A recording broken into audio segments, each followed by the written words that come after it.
what I've discovered, what I've discovered is that there isn't any right time or perfect time or ideal time. The time for somebody to start to expand their consciousness and learn about the law of attraction is when the timing is appropriate for them. So what I've discovered is that there's not really anything that's too advanced for anybody, or anything that's, beyond the scope of somebody's ability to comprehend it. The reason that's so easy to understand is when you look at this law of attraction inside the context of you're not learning anything new. And that's so important to understand. Everything that we talk about here is stuff that you already know, that you're just recognizing. You're recognizing these things that you primarily or primordially already know within yourself.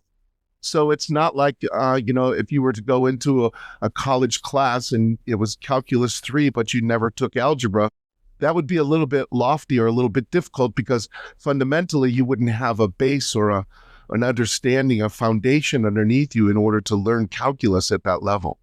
But when it comes to the woof and warp of being and beingness and how human beings are able to have a thought and make that manifest in the world, you're a natural at it. You're just really a natural at it. So there's nothing that's too advanced or too far off.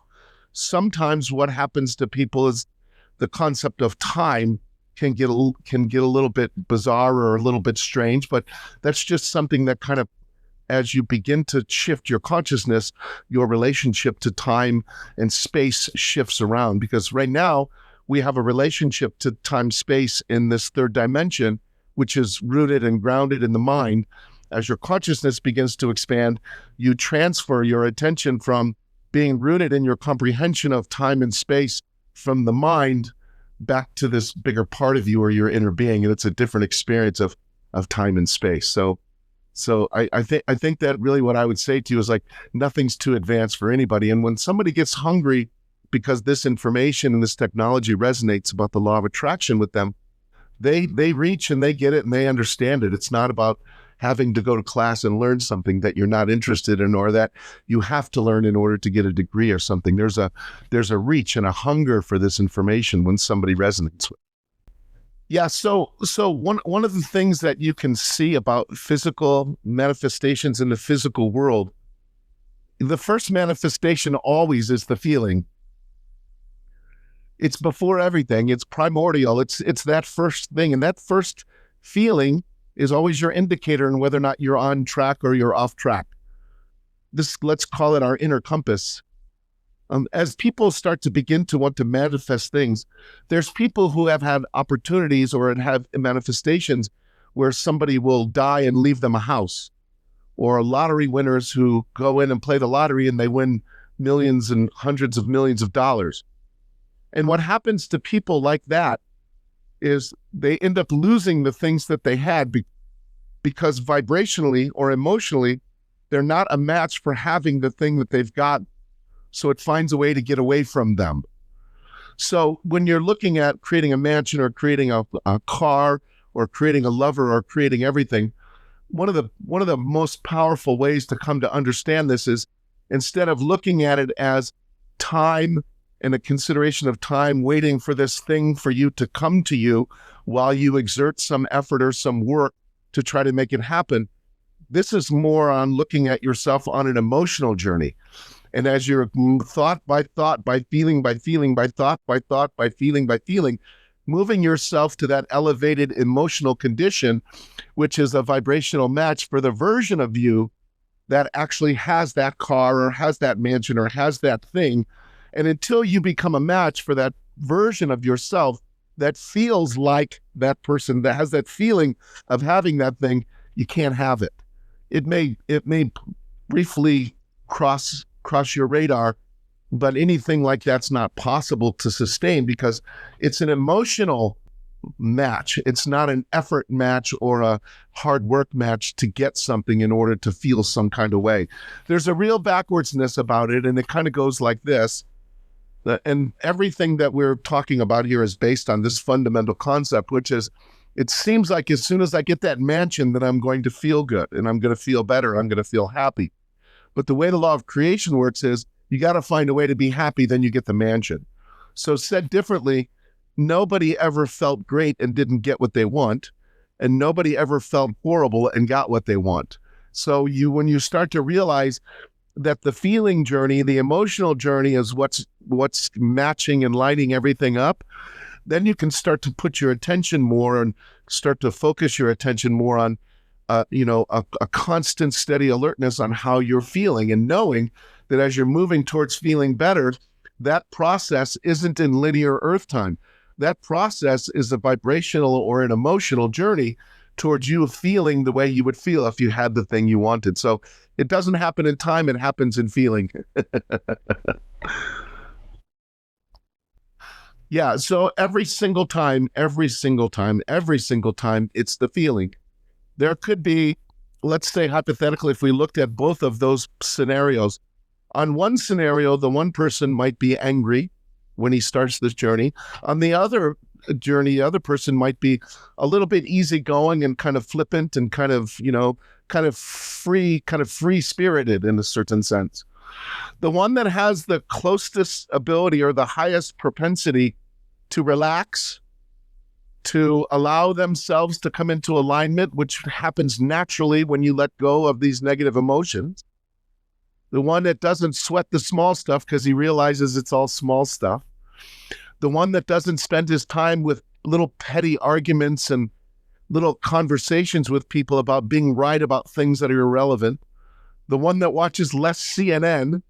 The one that's watching less things that are turbulating or, agitating his space. That's the one that's going to do that, because his vibrational or emotional frequency is going to move up on a faster pace than the guy who's angry or who's bitter or who's upset about things or constantly and chronically walking around in his asserted rightness about things or the asserted wrongness of others and things. You just can't feel like that and then be a match for the things that you want, because when you created the possibility or invented the possibility and asked for that car, you didn't ask for the car and say, like, I really want this car because it's going to really make me pissed off. That was never the creation. The creation is always the feeling of how great it feels to drive with the top down and feel it blowing in your hair and look over and see your beautiful sweetheart over there as you're going up in the sun setting, as you're driving near the beach and you're getting ready to go have meet another couple and go have some dinner. And it's such an enjoyable feeling to have that experience. And that's what you're looking to match. And that's the vibration that you're looking to hold yourself into. So the one who gets into that frequency and that vibration of feeling the experience of having the thing is the one who gets it. And it's not a race. It's just, that's how it unfolds outside of time. Yeah. So that's a great point to bring up, because, the law of attraction is really just a real simple expression of this. It just says, what you're thinking about, you attract more like that to you. So it doesn't say what you think about is good or bad or right or wrong, or there's no dualistic kind of judgment with the law of attraction. It just feeds you more of whatever you're kicking off. And so when you're talking about momentum, what you're really talking about is, as you've been having negative thoughts and negative feelings and negative thoughts and negative feelings and negative thoughts and negative feelings, it develops more momentum. It becomes more, and you remember, thoughts are things. So you actually develop, as this momentum goes, it begins to go faster in what I call the snowball effect, because it's getting bigger, it's gathering more mass, and as it gathers more mass, it moves faster and it moves faster. And so this kind of interruption of this, when you understand how the law of attraction is affecting what you are looking to create, it's really an incredible awakening for a human being to see, wow, I've been moving in this direction with this much negative momentum. I don't just stop this train and turn it around. I don't just take this ocean liner and put it in reverse and start going the other direction. This is the start to interrupt the negative flow of momentum and then start to replace that. And sometimes it can be a little bit tricky, because that thing's moving with, hyper speed with people that have been stuck in these kind of knee-jerk reactions of negative thoughts and feelings. So you're right. It's a game of momentum. And that game of momentum is, the best thing to say is, depending on how much momentum you've got going in what direction, You just don't go from crummy to yummy overnight. It takes a little bit of while. It takes a little bit of while, a little bit of, kind of like turning the tide. And what it really takes at the beginning is it requires discipline. It requires some constant steady alertness to how you're feeling. I mean, I remembered when I really got committed to this work and this technology, I was so sick of feeling crummy. I just pushed all my chips in, and I was like, I'm giving all of this negative stuff up and giving all this asserted rightness. I'm giving it up. And the tricky thing for me is that, I'd spent $100 and some $1,000 learning how to be an attorney so I could prove how right I was about things and then make other people wrong. So I was in a little sexier trap than most people because, I had this kind of real highly tuned intellect that was really clever at proffering evidence to prove how right I was. So I had to let a lot of things go and a lot of things go and a lot of things go. And at the beginning, it was almost like, it was very, very, very challenging for me at the beginning because I was like, oh my God, it's like every thought is going in the wrong direction for what I want. And then I kept becoming a friend to myself, more of a friend to myself, more of a friend to myself, more like, we're doing great, buddy. Let's just keep moving here. This is really impressive how we're turning this ship around. Like, things are starting to move in our direction, and I can feel the ice starting to melt around here. Like, things are going good. The body's starting to feel better. The mind's starting to relax a little bit more. Let's stay focused on our meditation and on our physical workouts and how we're eating. Like, let's just hold the line here. Things are getting better. And as I continued this practice, it was a little bit bumpy at first, and then almost as you would see the space shuttle when they break through the atmosphere, it's real bumpy, then psh. And that's what happens at some particular point with people when they start to turn the momentum around. Something happens at some point where the scales tip or things kind of shift. And it's a really profound moment for a person who has been spending so much time in that frequency or that vibrational band of negativity, which is, the entire explanation for why what they want isn't here. And it's a real tricky thing for someone to understand, like, oh, what I want isn't here because I'm not feeling good. Yeah, that's right. So all I got to do is feel good and I can have whatever I want. Yeah. And so when I say that to people, they get very excited, but almost a jaded kind of doubt about it. And then in 2 weeks, they call back and they're like, oh my God, it's almost impossible to be happy on this planet. So it sounds profoundly simple, and it is the linchpin or the key to all of it, but sometimes it takes a little bit more than how it sounds. All you have to do is be happy. Yeah, we'll give that a shot. Let me know how that works out for you. So the experience is what they're attracting. And this is kind of where you get into the journey. People talk about the journey. When you ask for something, and you're asking for things all day, every day, when you ask for something, the larger part of you becomes the version of you vibrationally in the fourth dimension, call it the world of imagination. It becomes that version of yourself emotionally that has whatever that thing is that you want. Well, conversely, if you are not having positive thoughts and feelings, you're not moving towards that version of yourself. You're actually moving away from that version of yourself. And so this is why, without an understanding or a comprehension of the significance of the emotional part of this, not really much chance of ever getting home, not really much chance. And definitely almost no chance of feeling any confidence that you're the one that's intentionally creating the things that are manifesting. And the reason, and why would be a really good question. And the reason why is because if you have negative thoughts and emotions and negative momentum moving in that direction, it's either going to get handled by you and you're going to start shifting that and turning that around, or it's going to get worse, or it's going to get bigger, because whatever you put your attention on, you're getting more of. And notice I didn't say only good things or only bad things, anything. In the law of attraction, there is no judgment here.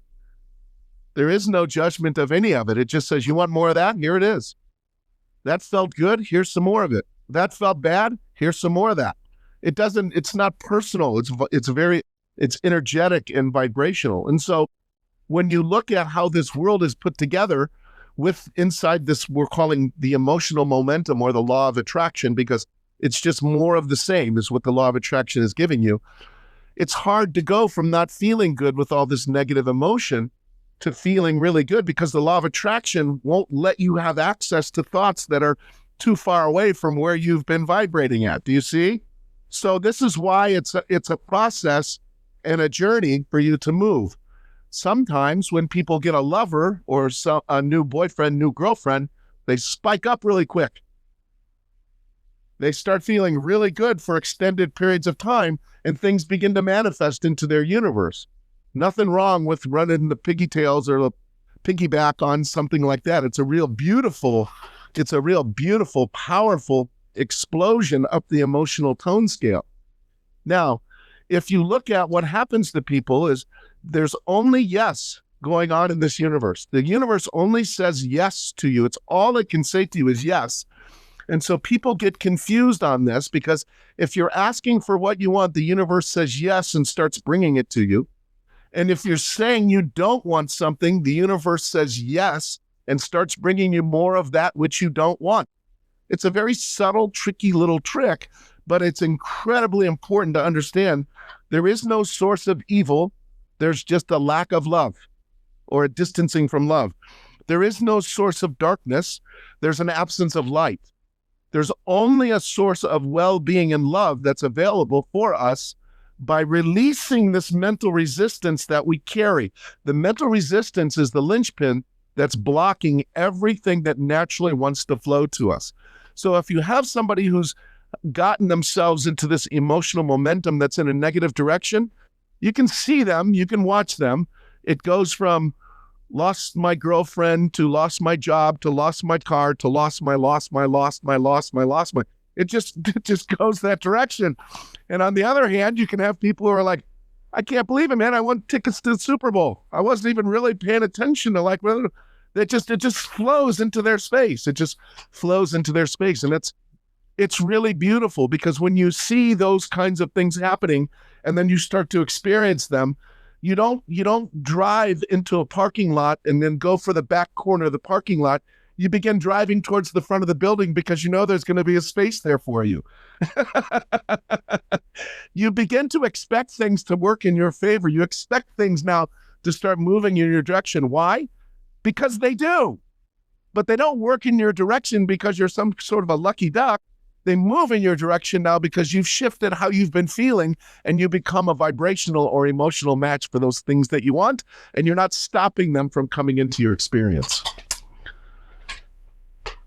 So if you have somebody who's not feeling good because they're out of alignment, or they're feeling a little scared or uncertain, which is kind of part and parcel of what comes with the feeling of being out of alignment, it makes a lot of sense that you become very mindful of, like, you know, that person's not saying anything to hurt my feelings or cause me trouble. This is completely about them. And what begins to happen is you begin to keep yourself anchored in yourself, because you come to a conscious recognition that the only time that you're short, or the only time that you don't love people and appreciate people and admire people or want to support people or kind of uplift and help people, is when you're out of alignment. And so what you can gather and begin to understand is when these people come around you and they're doing things that are maybe on a negative vibration or things that are destructive in nature, not any of it has anything to do with you. It's entirely, incredibly, what's happening with them. Now, what happens in this kind of transition when you become aware of this from becoming more aware of yourself is this is where the seeds of compassion begin to sprout for a human being. So if somebody is out of alignment and they're coming towards you and doing negative things, now as you've become this consciously aware of yourself and you understand how people act when they're out of alignment because you understand how you act when you're out of alignment, you no longer want to fight them or condemn them for being the way they are. There's a deeper understanding and a comprehension of their condition, which you now understand that any kind of fight or force is just going to exacerbate that or make that worse. So when the understanding comes in, there's a piece that I wrote recently, and it kind of goes like this: to know thyself allows you to know others. To know thyself and then to know others eliminates any need for forgiveness. You see? Because if you understood yourself, you would understand how you act.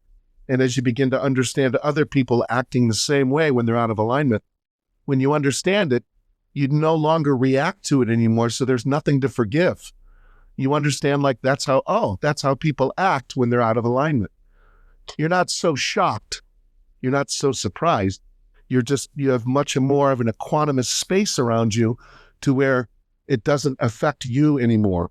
Because as you become more committed to how you feel, you're going to become more aware of the things that yank you out of your alignment. And you're going to learn how to meander your way through those things and keep yourself in this space of equanimity, this space of being in alignment. Why? Because it feels horrible to be out of alignment, and it feels great to be in alignment. Just look at a 5-year-old. They'll let you see it really clear. They don't mask it at all. When they go out of alignment, they flip out. Why? Because it feels so horrible to be out of alignment. But as an adult, you've kind of gotten used to feeling crummy, so it's not that big of a deal. You've learned how to tolerate feeling bad. But kids aren't there yet. So yeah, it can affect you, but it requires your permission to allow it to happen. When people talk to me or send me information about somebody that I've worked with in the past and says, hey, this person's trying to teach the law of attraction and he's missing this and she's missing that and she doesn't understand this and doesn't understand that, I always tell people that there's an infinite number of teachers out there for the perfect infinite number of people. And everybody's getting just the teacher that they want and just the teacher that they're attracting. And if you get a teacher and that teacher teaches you some things, but it doesn't really get you fully able to manifest things and feel like you're doing it deliberately, or doesn't it give you the piece that lets you know how important the emotional component of this is, well, there's never anything wrong here, because remember, we're eternal. So it's an ongoing forever game that we're playing. But this person gave you some real fundamental foundational things that you know don't work. And that's one of the things that when you look at the shadow side or the dark side of what didn't work, you become an expert on, like, yeah, don't do this because that doesn't work. I tried that already. Okay. So I tell people a lot of times, the fastest thing to get yourself back into an understanding of how this works is just start with the context of this understanding. You don't need to learn more. You need to get rid of whatever you're doing now that's stopping it. You're naturally a manifester. We're naturally manifestors. And so if you're in a situation where you've been trying to do something or add something or learn something more in order to allow yourself to manifest what you want, stop all of that and begin to just pay attention to how you're feeling. And as you can begin to pay attention to how you're feeling, you're going to see that there's a real solid connection between what you're thinking and then the feelings that rise from that. And if you can get yourself into a space where you focus only on that and only make the primary focus of what you're doing is that you feel good, you will begin to see evidence almost immediately of things that are starting to move towards your universe. I've had people quite a few times, a lot of times, in fact. And here's kind of what happens. When they first start with me, they become aware of these patterns of negative thoughts and these habits of thinking that they didn't really know what it was costing them. They were just habitually thinking this way and just habitually reacting to things. And then when they started these first couple conversations with me and they found out that what there was the feeling good part, was how important that was, and that was the driving force of all of it, so much relief, so much instant relief from letting go of all this resistance that, one, has been kind of built up over the years, and two, is perpetually being kind of impacted or expanded as these patterns and this momentum of thinking continues in the negative kind of pathway. And so as this happens and they just focus on feeling good, the amount of relief, there's a feeling of like, they say things like this: oh, I finally feel like the ice is melting. Oh my God, I feel like I've been stuck in a straitjacket. There's all these beautiful descriptions of people starting to experience themselves getting some relief. And as they start to get relief from the mental resistance that they've been putting up, and they didn't know what that's what the cause of that was, it's an instant manifestation for them that really gets them moving in the right direction. It's hard to argue with that when you've been feeling crummy for a long time. When you get to feeling good and you did what it took to feel good, that's a really big deal for a human being on this planet. Remember, whenever you have an ex or a former girlfriend or lover or husband or whatever your relationship is, it's very important to understand fundamentally is that you don't ever want that person.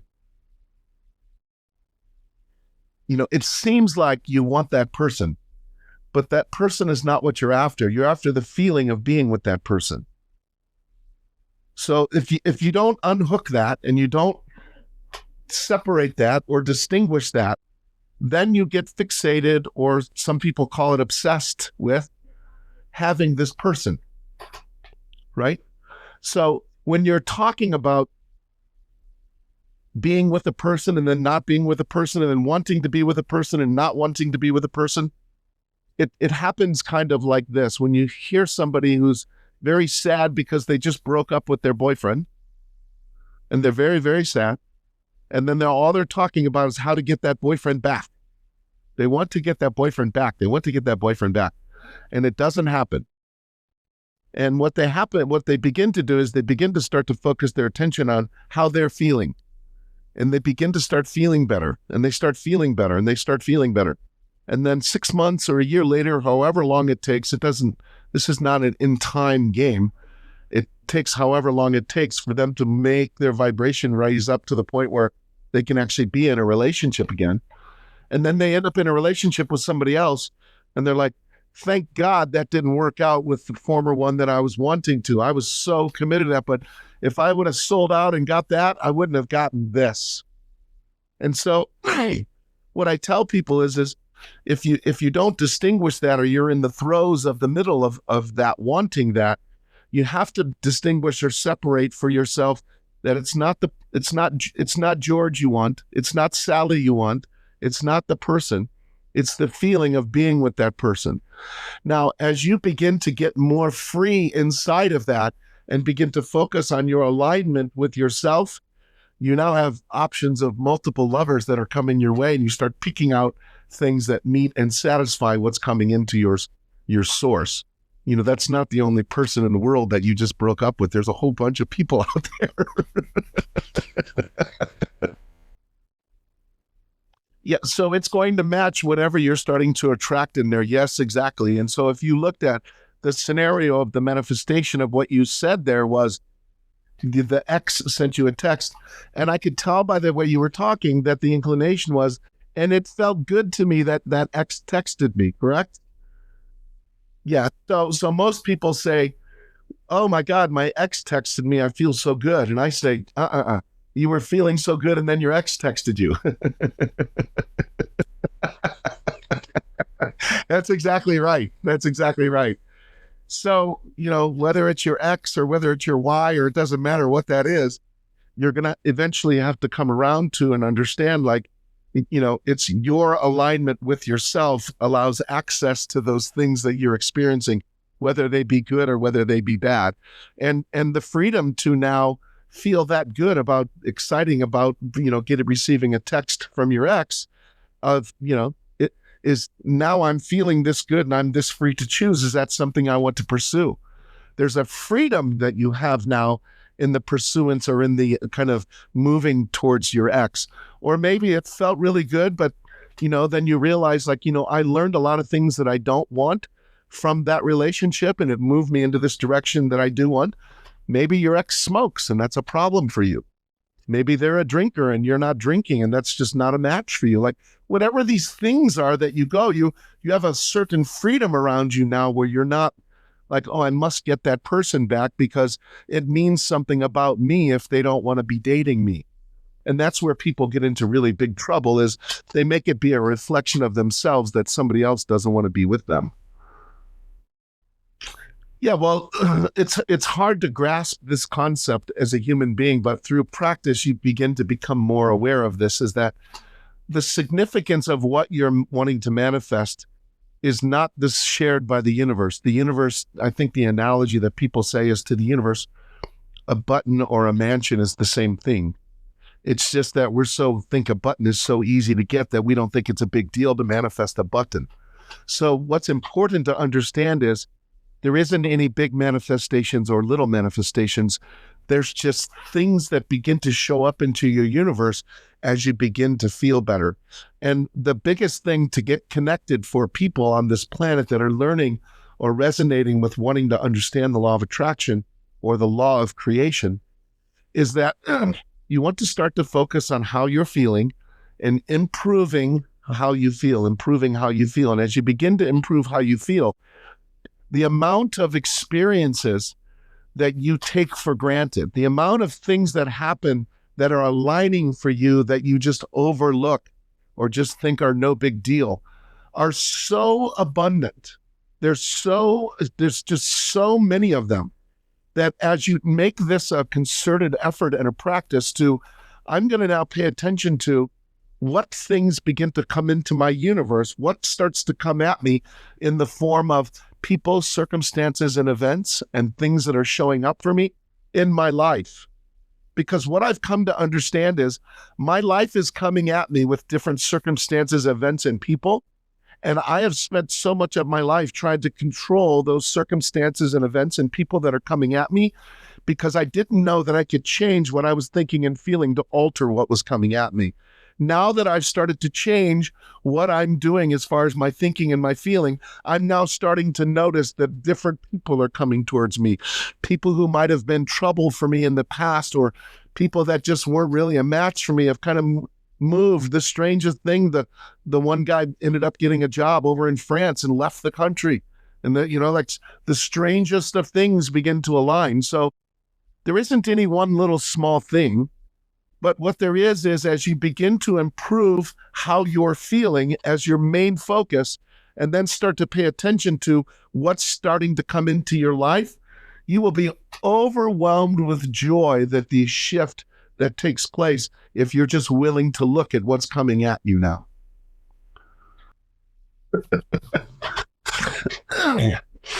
So a lot of times what happens to people is when they understand or they come to find out like everything is connected to how they feel. They want to start feeling really good, really, really fast. And when we talk about these quantum leaps, I want to let you know that there's almost like if you're driving on a go-kart or you're driving or you have some sort of any kind of an engine, sometimes they put what's called a governor on an engine. And what that governor is, it doesn't allow it to go doesn't allow it to go to 0 to 100 in 7 seconds. It'll allow it to go to 0 to 60 in 4 seconds, but the governor restricts the ability to just take off, right? Well, when somebody awakens to how their negative thoughts and feelings have been creating the reality that they're in right now, and they start to see what a perfect match what they've been thinking and feeling is for all the circumstances and events and people that are coming in their life, good or bad, it's just a match is what I'm saying. And they wake up to understand how this law of creation works. They want to move really fast. Well, the kind of built-in governor or the restrictive thing that doesn't allow you to go from crummy to yummy overnight is the law of attraction. You see, because as you've been thinking these thoughts, you only have access to thoughts that are within this kind of certain kind of vibrational frequency. Like if we're standing next to a bonfire and you start to walk away, pretty soon you can't feel the heat anymore, right? You understand? Like pretty soon you get far enough away from the heat, you can't feel the heat anymore. Well, law of attraction is like that too when you're trying to make quantum leaps. It's a progressive of each thought, each feeling, each thought, each feeling, each thought, each feeling, each thought, each feeling, each thought, each feeling, each thought, each feeling. And as you begin to expand how you're feeling, I tell people, you just be very, very patient and caring with yourself and very kind to yourself at the beginning. And at the beginning, it might seem a little bit bumpy and require some discipline and a little bit of effort. And the reason that is because forever it's just been on autopilot running in the opposite direction of what you want. But now that you realize what you're thinking and feeling is giving you the circumstances and events and people of your life, Now you can start to turn that around. And as you begin to turn that around, remember, we've got the snowball effect. These negative thoughts are going to give way to the positive thoughts, which are going to give way to the positive feelings. And then positive thoughts and positive feelings bring more positive thoughts and positive feelings. And then there's manifestations that match those positive thoughts and feelings. And then it gets bigger and faster and bigger and faster and bigger and faster and bigger and faster. As long as you don't get in the way and start having negative thoughts and feelings again, it will keep expanding and going faster. So the quantum leaps are a little bit slippery when you're just getting started. And I tell people, don't expect them. Just expect there to be a big bump, because there always is a big bump at the beginning when they let go of all this initial kind of impacted resistance. Their faces lighten up. Their body feels more at ease. There's so many powerful things that come with this initial understanding of like, oh, this mental resistance is what's been suppressing me and keeping me held back. So the quantum leap is very small at the beginning. It's one little thought, one little feeling, one little thought, one little feeling. But that begins to gather momentum because the law of attraction now, just like it was unconsciously, now consciously the law of attraction will bring you more thoughts that match those thoughts that you're kicking off right now. The ones that feel good, you're going to start using the law of attraction as a means and a method for you to expand what it is that you're looking to feel. And as you begin to expand what it is you're looking to feel, you will see overwhelming, compelling evidence of manifestations that you've been wanting to experience coming into your existence for you to interpret with your senses. And that's really what we're saying is, I want these things to show up so I can interpret them and feel them and touch them. I want to experience them with my senses, right?